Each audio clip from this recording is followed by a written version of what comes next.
My name is Cora Sterling, and for the first 24 years of my life, my world was confined to the quiet, sun-drenched streets of Port Blossom. Our city sits nestled against the coast, a place of old money and even older traditions, where the air smells of salt and gardenias, and the Sterlings were a name spoken with a certain kind of respect. My father built a maritime shipping empire from the ground up, and my mother curated our family's place in society with the same meticulous care she gave her prize-winning roses. I was their only child, the gentle continuation of their legacy, raised to be gracious, poised, and to make a match that would honor our name, and so, there I stood, the day before my wedding, encased in a confection of ivory silk and lace that cost more than most people in Port Blossom made in a year. The mirror in the exclusive downtown salon reflected a stranger, a polished, perfect woman with my eyes but none of my uncertainty. The gown's delicate beaded bodice fit as if it were spun just for me, and its train pooled around my feet like captured moonlight. It was a fairy tale made tangible. My mother's reflection materialized behind me, her eyes shimmering. She smoothed a stray piece of my hair, her touch both a comfort and a weight.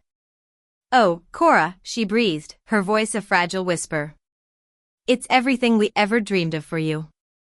I met her gaze in the mirror, managing a smile that felt thin and brittle. "We." The word hung in the air. For as long as I could remember, my dreams had been woven together with hers and my father's. They wanted a good life for me, a secure life, and in Julian Thorne, they believed they had found it. For 3 years, Julian had been the epitome of perfection. He was handsome, ambitious, from a respectable family, and he treated my parents with a deference that bordered on reverence. He remembered their anniversaries, praised my mother's cooking, and discussed market trends with my father as if he were a favored son. He was a beautiful, sturdy ship sailing into the safe harbor of my family's approval, had promised me a lifetime of happiness, and I, desperate to believe in the fairy tale, had clung to his words. As the seamstress made her final adjustments, her pins clicking softly, my mother took my hands. Her palms were warm, her grip firm. "Tomorrow, you will be the most beautiful bride this city has ever seen," she said, her voice thick with emotion. I saw in her eyes not just a daughter in a wedding gown, but the culmination of years of planning, of hopes and expectations all converging on this single, perfect day. My own heart was a frantic drum against my ribs. I pressed a hand to my chest, telling myself it was just nerves, the breathless anticipation of a new beginning. On the drive home, the late afternoon sun cast long shadows across the cobblestone streets. My mother reviewed the final checklist with the precision of a general commanding a campaign.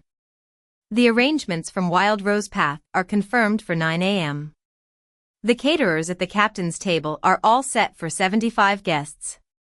The string quartet has been paid." She ticked each item off on her tablet. "And the honeymoon," she added, a playful glint in her eye. I offered a small laugh. "Julian's still keeping it a secret. He just said to pack for somewhere warm and unforgettable." Unforgettable. The word was a bomb, and I held it close. Everything was perfect. Too perfect. A small, cold whisper curled in the back of my mind. As we passed the familiar moss-draped oaks and wrought iron gates of our neighborhood, a shiver of profound unease traced its way down my spine. Not a single thing had gone wrong in the 9 months of planning. Not one vendor had canceled, not one invitation had been lost. It was seamless, flawless, and it felt utterly unreal. I dismissed the thought as pre-wedding jitters, a common ailment I'd read about in bridal magazines. Every bride feels this way, I told myself, a mantra against the growing chill inside me. Tomorrow was meant to be the start of my forever, and I was determined to believe in it with every fiber of my being. Back in my childhood bedroom, I hung the gown carefully, the whisper of silk a final, ghostly sigh before I closed the closet door. My mother was there, placing a set of heirloom linens into the cedar chest that had been waiting for me since I was a girl. "Cora," she began, her tone soft and serious. "Are you truly happy?" The question was so direct it startled me. "Of course, Mom." The answer came out too quickly. "Julian is wonderful. We've talked about everything, the house by the water in a few years, 2 children, maybe 3. It's all planned. She smiled, satisfied. I know it is, dear. And your father and I have made sure you'll start off on the right foot. She began to list the provisions, not with arrogance, but with a deep, maternal pride. The deed to the waterfront apartment, already transferred to our names. The new sedan, a gleaming silver promise parked in the driveway. The trust fund set up to ensure we never wanted for anything. It was the kind of dowry that Port Blossom families spoke of in hushed, envious tones, but as she spoke, a strange tightness coiled in my stomach. It felt less like a gift and more like a transaction. Mom, that doesn't matter, I said, my voice softer than I intended. What matters is that we love each other. The words sounded right, the words I was supposed to say. But as they echoed in the quiet room, they rang hollow. My mind, unbidden, began to catalogue the small inconsistencies, the tiny cracks in Julian's perfect facade. The late nights he'd attributed to client dinners, his phone always screened down on the table between us. The way he'd angle his body away when a text came through, a subtle, protective gesture I had willfully ignored. And his declarations of love. They were never spontaneous. He never said it first. He would wait for me to whisper it and then echo it back, I love you, too, Starlight. Starlight. It was a beautiful nickname, but I realized now it was also a shield, a deflection from the raw, unprompted truth. I shook my head, trying to banish the ghosts. I was inventing problems, creating shadows where there was only light. He had asked me to be his wife. He was standing up with me tomorrow. That had to mean something. It had to mean everything. Just then, my phone chimed on the nightstand, startling me from my spiraling thoughts. Julian's name glowed on the screen. I snatched it up, my thumb swiping to answer, hello? Hey, Starlight. His voice was a low, warm melody that instantly smoothed the rough edges of my anxiety. How's my beautiful bride-to-be? Did you love the dress? I closed my eyes, leaning into the sound of him, letting it be the anchor I needed. It's perfect, Julian.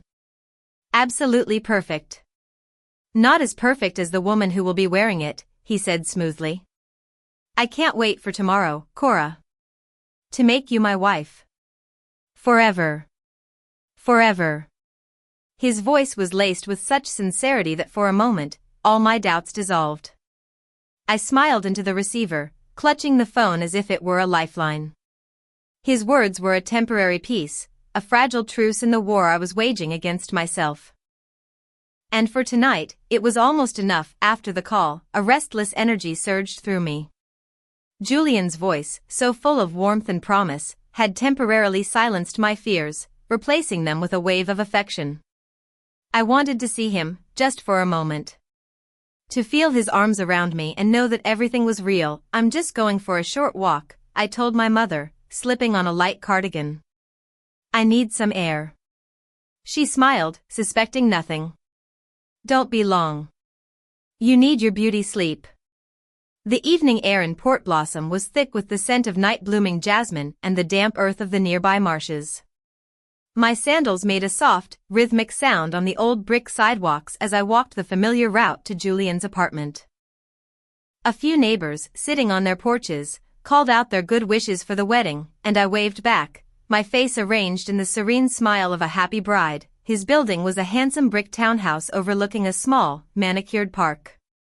A calico cat I recognized was curled on the stoop, blinking slowly in the gaslight of the street lamps. I took the stairs two at a time, my heart no longer fluttering with anxiety, but with genuine, hopeful anticipation. I raised my hand to knock, but stopped when I heard voices from within. Julian's voice, clear and confident. Mother, for the last time, everything is under control. Stop worrying. It was his business voice, the one he used to close a deal, smooth and unshakable. His mother, Isabel, replied, her tone thin and reedy with concern. I know, Julian, but are you absolutely sure about this? About Cora? I held my breath, waiting for his passionate defense, for him to declare his unwavering love. Instead, what came was a low, careless chuckle. A sound that made the fine hairs on my arms stand on end. I've told you a dozen times. Cora is. She's like a sister to me. Comfortable. I'm used to her. She's a sweet girl, and her family adores me. Sister. The word was a blade, sharp and cold, slicing through the warm bubble of my anticipation. My hand fell from the door. I stood frozen, rooted to the spot, my mind refusing to process what my ears had just heard. But do you love her, son? Isabel pressed, her voice pleading. This time, Julian laughed outright. It was not a sound of joy, but of cynical amusement. Love? Mom, love is for poets and fools. This is about our future. You've seen the financials. You know what her father is providing. The waterfront apartment, the new car, the trust. Not to mention the doors his name will open for my business. This marriage is the smartest investment I'll ever make. It's security, not a romance novel. The world seemed to tilt on its axis. I gripped the wrought iron banister to steady myself, the cold metal biting into my palm. Every shared smile, every gentle touch, every whispered promise of forever, it all fractured, shattering into a million pieces of calculated deceit. His father's voice, a deep, approving rumble, joined the conversation. Your mother worries too much. The girl is perfect for you. Well-bred, respectable, from the right lineage. You're making a sound decision, Julian. Then came the final, devastating blow. Julian's voice dropped, becoming conspiratorial, but the thin door did nothing to muffle his words. Besides, Victoria Reed is back in town. You remember Victoria? Things were intense between us. With Victoria, I can have fire. With Cora, I get stability. It's the best of both worlds, isn't it? Victoria. The name exploded in my head. I remembered her from years ago, a dark-haired, vibrant girl a few years older than us, the kind who radiated a dangerous energy. She had left Port Blossom for the city years ago. And now she was back, a ghost from his past stepping into the space he had carved out of my future. I'm meeting her tomorrow morning, Julian continued, his tone casual, as if discussing a coffee appointment. At the old boathouse. Just to clear the air before the ceremony. That was it. I couldn't hear any more. My body moved before my brain could issue a command. My sandals slapped against the wooden stairs as I fled, the sound echoing in the silent stairwell. Tears blurred my vision, turning the soft gaslights into streaks of painful, swimming light. My breath came in ragged, shallow gulps. 3 years. 3 years of my life, built on a foundation of lies. Sister. Investment. Victoria. The words were a relentless hammer against my skull. By the time I stumbled back out into the fragrant night, the truth had settled deep in my bones, a cold and heavy certainty. Julian Thorne didn't love me. He had never loved me. Our entire relationship, our engagement, this perfect wedding, it was all a meticulously crafted performance. And my beautiful, impossible fairy tale had just died on his doorstep. Have no clear memory of the journey back to my parents' house. The world was a smear of motion and sound, my mind a maelstrom of betrayal.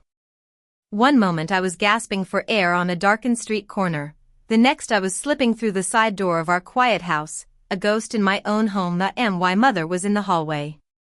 Cora? Is everything all right, dear? You look pale. I summoned a smile from some deep, hollow place I didn't know I possessed. Just tired, Mom. Overwhelmed. I brushed past her before she could see the tremor in my hands or the ruin in my eyes, and locked myself in my bedroom. Silence descended, but inside my head, chaos reigned. I lay on my bed, staring up at the familiar canopy, as the last 3 years of my life replayed in excruciating detail, now cast in the harsh, unforgiving light of the truth. Every memory was tainted. The way Julian had so eagerly met my parents, not out of love for me, but as a strategic opening move. His seemingly innocent questions about my father's business dealings. His casual curiosity about the details of the apartment, the trust fund. And his love, always a response, never an offering. An echo, not a voice. How could I have been so blind? So willing to accept the performance for reality? I had decorated a prison and called it a castle, convincing myself the walls were made of stone when they were only sand. For hours, I lay suspended between two impossible futures, could say nothing. I could walk down the aisle tomorrow, smile for the cameras, and chain myself to a man who saw me as a financial asset. Our families would be joined. My parents' pride would remain intact. Port Blossom would applaud the perfect union. But I would know. I would spend the rest of my life sleeping next to a stranger who valued my father's ledger more than my heart, a man who sought passion in the arms of another woman while calling me his sister. The thought was a slow, creeping poison. The alternative felt just as cataclysmic. To call it off. To shatter my parents' hearts, to incinerate months of planning and expense, to drag the Sterling name through the mud of public scandal. I pictured my mother's face in the salon, radiant with pride. My father's quiet satisfaction. It would all crumble into shame and confusion, and it would be my fault. Sometime after midnight, I dragged myself to the full-length mirror. The girl who stared back was a wraith, her face pale and tear-streaked, her eyes wide with a wild, hunted look. But beneath the devastation, a tiny, defiant ember began to glow. A whisper that grew into a voice, "You are worth more than this. You are not an investment. You are not a convenience." By 4 in the morning, the choice was made. My heart was still breaking, but the decision was solid, clear, and utterly terrifying. Opened the closet and let my fingers brush against the cool silk of the wedding gown. One last to me, a final farewell to the girl I was supposed to be. Then I turned away and pulled a small duffel bag from the back of the closet. I packed with a numb, methodical precision, my passport, the cash I had saved, a few changes of clothes. My hands trembled as I took a piece of stationery from my desk and wrote a short, brutal note. "Mom and Dad, please forgive me. I can't explain everything right now, but I cannot marry Julian. I have to go. I am safe, and I love you." Cora. As the first hints of dawn painted the eastern sky in shades of bruised purple and gray, I placed the note on my pillow. I stood in the doorway of my room, the room I had lived in my entire life, and took one last look. My heart felt as though it were being torn in two, but beneath the agony, a fragile new strength was taking root. I could not marry Julian Thorne.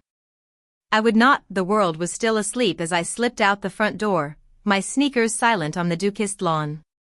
The small duffel bag felt impossibly heavy, weighted not just with its contents, but with the life I was leaving behind. Behind me, the house was a silent monument to a future that would never happen. My parents slept on, dreaming of their daughter the bride, not their daughter the fugitive. Port Blossom's streets were deserted, washed in the ethereal pre-dawn light. A lone newspaper truck rattled past, its sound unnaturally loud in the stillness. I walked with my head down, my gaze fixed on the pavement ahead, the handle of my bag clutched in a white-knuckled grip. It was the only solid thing in a world that had dissolved around me. The bus station was a stark, fluorescent-lit space that smelled of stale coffee and disinfectant. I approached the counter, my voice a barely audible tremor. "One ticket to Viridian City, please." The man behind the counter, weary and indifferent, slid the ticket toward me without a word. Departure, 8 a.m. I had 2 hours. 2 hours for Julian to be meeting Victoria at the old boathouse. 2 hours for my mother to find the note on my pillow, her joyful anticipation turning to bewildered horror. My stomach churned with a nauseating mix of guilt and resolve. I found a payphone in the corner. Using my own cell felt too risky, too traceable, and dialed my best friend, Maya. She answered on the 4th ring, her voice thick with sleep. "Cora? What in God's name? It's not even 6. "Maya, listen to me," I said, my voice low and urgent. "There's not going to be a wedding." There was a stunned silence. "What are you talking about? Are you okay? Did something happen with Julian?" "I can't explain. Not now. I need you to do something for me." After 7, can you go to my parents? Tell them I'm safe. Tell them I'm okay, but I had to leave. Please, Maya. They'll listen to you. My throat constricted around the words. The image of my mother's crumpled face, my father's stoic disbelief, it was almost more than I could bear. I'm so sorry to ask this of you. I have to go. I hung up before she could pepper me with more questions, before her logic and concern could erode my fragile resolve. The guilt was a physical force, pressing down on my chest, stealing my breath. My parents had given me a life of privilege and comfort, a world without struggle. And I was repaying them with public humiliation and heartbreak, but another voice, the one that had awakened in the mirror hours before, rose to my defense. How could you stay? How could you chain them, and yourself, to a lie? To marry Julian would have been a deeper, more insidious betrayal of everything they had raised me to be. Honesty. Integrity. Self-respect. In leaving, I was, in the most painful way imaginable, honoring those very values. When the bus to Viridian City finally hissed to a stop, its doors folding open like a weary sigh, I was the first to board. I found a seat by the window and pressed my forehead against the cool glass. As the bus pulled away from the curb, leaving the familiar streets of Port Blossom behind, my own reflection stared back at me, a runaway bride, a girl with no plan, no destination beyond the next mile marker, was terrified. Terrified of being alone, of failing, of the vast, anonymous city waiting for me at the other end of this journey.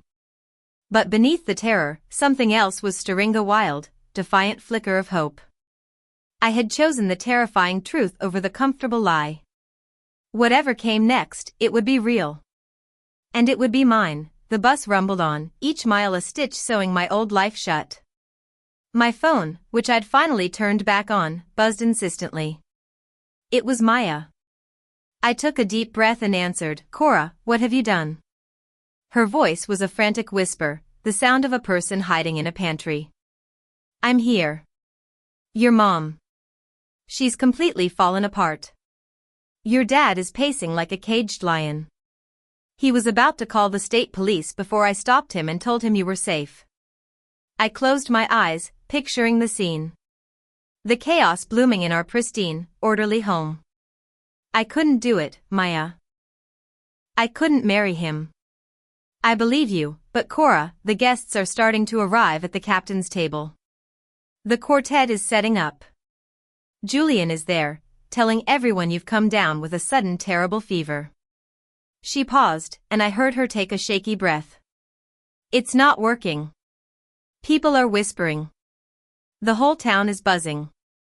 Ran away. The phrase landed like a stone in my gut. In a place like Port Blossom, a scandal was a feast, and I had just served up the main course. What are they saying? I asked, my voice barely a whisper. Everything, she said. That you got cold feet. That your father forced the match. Some are even saying they never trusted Julian, that he always seemed too polished. Her voice cracked with sympathy. Cora, this is going to be the talk of the town for years.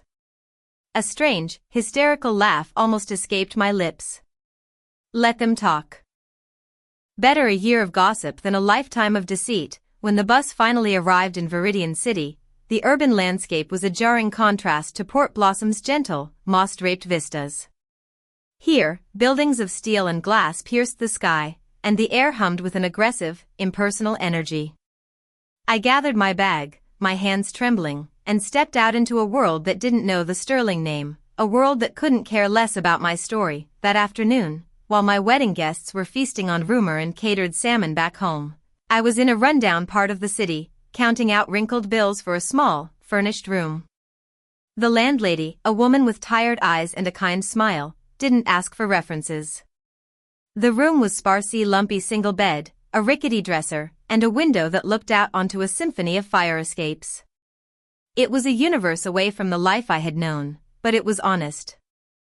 And it was safe. The first few weeks were a brutal education in humility. I, who had never worried about money a day in my life, learned to budget down to the last dollar. The nest egg I'd brought, which had seemed substantial in Port Blossom, evaporated with alarming speed in the face of rent, food, and transportation. My previous work experience, a part-time position as an assistant in my father's company, was meaningless here. I was just another applicant with a thin resume. I spent my days in the public library, using their computers to apply for anything that sounded remotely plausible: receptionist, data entry clerk, administrative assistant. The rejections, when they came at all, were curt and impersonal. Most of the time, there was just silence. More than once, I sat on a park bench, my stomach aching with hunger and fear, and thought about calling home, about begging for the life I'd thrown away. But the memory of Julian's careless laughter always stopped me. Finally, after dozens of applications, I got a call. A small, independent marketing firm called Apex Digital needed someone to manage their front desk. The interview was terrifying. The woman who interviewed me, a sharp, no-nonsense manager named Ms. Davies, looked at my resume with a skeptical eye. "Not much experience outside your father's company, Ms. Sterling," she noted, her pen tapping a brisk rhythm on her notepad. My throat was dry. I spoke about my organizational skills, my work ethic, my eagerness to learn. I didn't mention my background. I let her assume I was just another young person trying to make it in the city. I must have said something right, because at the end of the interview, she leaned back in her chair. "We can offer you a 3-month probationary period," she said, her tone softening slightly. "The pay is entry-level. But if you prove you're a hard worker, there are opportunities to advance." Tears of relief pricked my eyes. "Thank you," I managed to say, my voice thick. "Yes, absolutely. Thank you." Walking out of that sleek office building and into the bustling city streets, I felt a flicker of something I hadn't felt in a long time: pride. It wasn't a grand victory. It was a small, hard-won foothold on the sheer cliff face of my new life. But for the first time since fleeing Port Blossom, I allowed myself to believe that I might not just survive here. I might actually build something of my own. The 3 months of my probation passed in a haze of relentless work. I was the first to arrive and the last to leave. I learned to juggle phone lines, manage chaotic schedules, and pacify difficult clients. I made mistakes, but I learned from them quickly, driven by the visceral fear of being cast back into the uncertainty from which I'd just emerged. At the end of the 3 months, Ms. Davies called me into her office, a rare smile on her face. "Welcome to the team, Cora." Permanently. The stability, however fragile, felt like a miracle. I was making my own money, paying my own rent. My small room started to feel less like a temporary shelter and more like a home. And then, one crisp autumn morning, the past walked right through the front door of my new life, was at my desk when the temporary receptionist buzzed me. "Cora, there's a Julian Thorne here to see you." My blood ran cold. I stood up, my legs unsteady, and walked toward the lobby. And there he was. He looked thinner, his handsome face etched with a tension I'd never seen before. He was holding a bouquet of white lilies, my favorite. His eyes, when they found mine, were filled with a desperate, pleading expression. "Cora," he said, his voice a low murmur that was swallowed by the cavernous lobby. "I had to find you." I led him to a small, empty conference room, the lilies a funereal presence on the table between us. My heart was hammering, but a strange, cold calm settled over me. "How did you find me?" I asked, my voice flat. "Your father," he admitted. It took months to convince him. He wouldn't tell me anything until I told him the truth. All of it. He leaned forward, his hands clasped. "Cora, I was an idiot. A coward. I said things I didn't mean because I was scared. I thought marriage was a business arrangement, a merger of families. But when you were gone, everything fell apart. The silence in my apartment, the looks from people in town. None of it mattered except that you weren't there. I love you, Cora. I know that now. Truly." For a single, terrifying moment, the old Cora flickered within meth girl who wanted so badly to believe in the fairy tale. But she was gone. The woman sitting in her place had built a life from rubble, and she was no longer so easily fooled. "Stop, Julian," I said, and my voice was as steady as steel. "I heard you. That night. I was outside your door. I heard every word you said to your parents." His face drained of all color. "I heard you call me a sister. I heard you call me an investment. And I heard you make plans to meet Victoria at the boathouse on the morning of our wedding." He stared at me, speechless, his carefully constructed penitence crumbling into raw shock. "You didn't lose me because you were scared or foolish," I continued, the words coming from a place of deep, hard-won clarity. "You lost me because you never saw me at all. You saw a name, a bank account, and a convenient path to the life you wanted. I am not a stepping stone, Julian. And I deserve to be loved for who I am, not for what I can provide." He opened his mouth to speak, but no words came out. For the first time, I saw him not as the prince who had betrayed me, but as a small, hollow man, trapped by his own ambition. I stood up. "You should go." He left the lilies on the table. I threw them in the dumpster on my way home. Not long after, I started having lunch with Leo, a graphic designer from the marketing team. He was quiet, with kind eyes and a laugh that crinkled their corners. He didn't bring flowers or make grand pronouncements. He asked about my day and actually listened to the answer. He talked about his passion for vintage film posters and his ridiculous, oversized dog. With Leo, there were no performances, no hidden agendas. There was just a simple, comfortable honesty. One afternoon, as we were walking back from a coffee shop, he gently took my hand to guide me around a puddle. He didn't let go right away, and I didn't pull away. It was a small, simple gesture, but it felt more real than any of Julian's practiced embraces. A year after I left, my mother's 60th birthday called me home. The thought of returning to Port Blossom filled me with a familiar dread, but I knew I had to go. My parents were waiting for me on the train platform. My mother wept as she hugged me, holding on as if I might dematerialize. My father embraced me tightly, his gruff silence saying more than words ever could. Over the weekend, he sat with me on the porch swing and said, "I was so focused on making sure you were secure, I forgot to ask if you were happy." "I'm sorry, Cora." The forgiveness in his eyes was a balm on a wound I didn't know was still so raw. The birthday party was a small affair, but the whispers still followed me. Yet, they no longer felt like accusations. They were just stories, echoes from a life that wasn't mine anymore. I had my own life, my own job, my own friends in a city 200 miles away. Their judgment had no power over me. The day before I was to leave, I was in a downtown cafe when I saw him. Julian was standing by the counter, his arm around Victoria Reed's waist. A simple gold band shone on her left hand. They looked ordinary. Content. He saw me at the same moment I saw him. A flicker of panic crossed his face, quickly replaced by a polite, distant smile. He and Victoria walked over. "Cora," he said quietly. "Julian." "Victoria," I replied, my voice even and calmed. He introduced her as his wife. She offered a hesitant hand, and I shook it. "Congratulations," I said, and to my own astonishment, I meant it. The anger, the bitterness I had carried for so long, had simply dissolved.